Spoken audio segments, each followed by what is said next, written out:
Le morning trading avec Aziz Zejli, on commence par le CAC futur et avec cette forte chute hier, donc en clôture à moins 3,45%. Alors oui, Lucie, on va regarder le CAC futur justement parce que ce qui est intéressant dans la séance d'hier, au-delà du fait qu'on ait perdu plus de 3 et quelques pourcents, au-delà du fait qu'on ait enfoncé les 4100 points, c'est cette réaction. Après la rupture des 4100, on est allé chercher 4056 points comme vous pouvez le voir à l'écran. Et à l'instar un peu de ce qui s'est passé aux États-Unis en deuxième partie de séance, on a eu une réaction des acheteurs qui ont jugé justement qu'on est arrivé sur des niveaux de valorisation assez intéressants, en tout cas pour faire de l'intraday. Et on a tenté de reprendre un peu de hauteur. Comme vous pouvez le voir à l'écran, on est revenu sur la borne basse de ce gap qu'on a ouvert en ouverture hier. Et donc, on serait remonté aux alentours des 4179 avant de clôturer 30 points en dessous vers les 4140 points. Ce matin, on repart à la baisse. On a une échéance très importante aujourd'hui, comme je vous le disais ce matin, c'est le discours et la conférence de presse de la BCE. Mario Draghi va tenter de rassurer les marchés et de calmer un peu toute cette panique baissière à laquelle on assiste depuis 2 semaines maintenant, voire 3.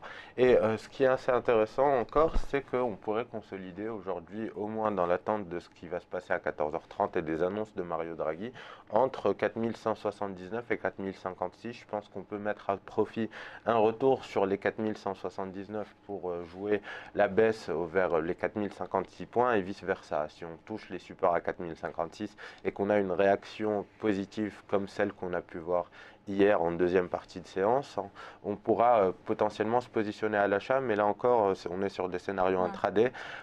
Quand bien même le discours de Mario Draghi serait accommodant, je ne pense pas que ça propulserait le marché au-delà des 4200, 4300 points. En tout cas, on le voit bien, on a beaucoup de volatilité à l'instar de ce qui se passe depuis le début de la semaine. On a ouvert un gap haussier avant-hier, on en ouvre un baissier hier.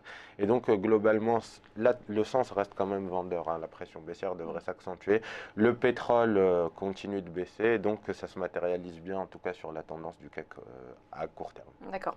On va passer maintenant au S&P 500, l'indice américain qui également, lui, a baissé, mais moins quand même que l'indice de Oui, comparaison. alors c'est ça qui est intéressant, Lucie, c'est qu'on a vu le S&P passer sous son seuil majeur des 1867 points hier, évoluer en dessous pendant une bonne partie de la séance, et puis en début d'après-midi, quand je dis début d'après-midi aux États-Unis, donc en deuxième partie de séance, au-delà de 18 heures après la clôture des bourses européennes, on remarque que le S&P a quand même trouvé du soutien sur un support qui date d'octobre 2014 aux alentours des 1820 points, et c'est ça qui est intéressant, donc c'est ça qui est à mettre en parallèle avec la réaction du CAC futur hier en deuxième partie de séance également, c'est cette résistance quand même. On a vu le S&P perdre plus de 3% en séance avant de clôturer à moins 1,5. On a limité les dégâts, on a trouvé du soutien, les acheteurs ont quand même réagi, on a cessé de baisser en ligne droite par rapport à la séance d'hier. Donc globalement, ce qui va être intéressant là encore aujourd'hui de surveiller, c'est cette réaction. Est-ce qu'elle va se poursuivre? Est-ce qu'on va pouvoir respirer un peu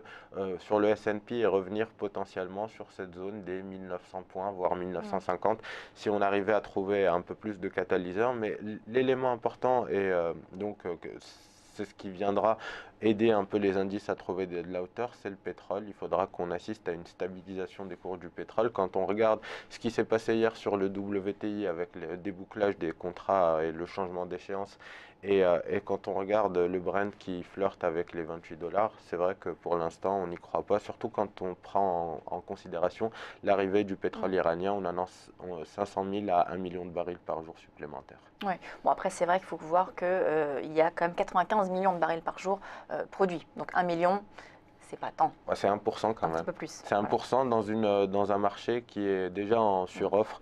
Donc, quand bien Ça même le rajoute un chiffre petit peu. serait petit, effectivement, ne serait-ce que le fait, psychologiquement, le fait d'annoncer aux investisseurs qu'il y aura encore plus de pétrole alors qu'on cherche plutôt à équilibrer les stocks, ça peut peser.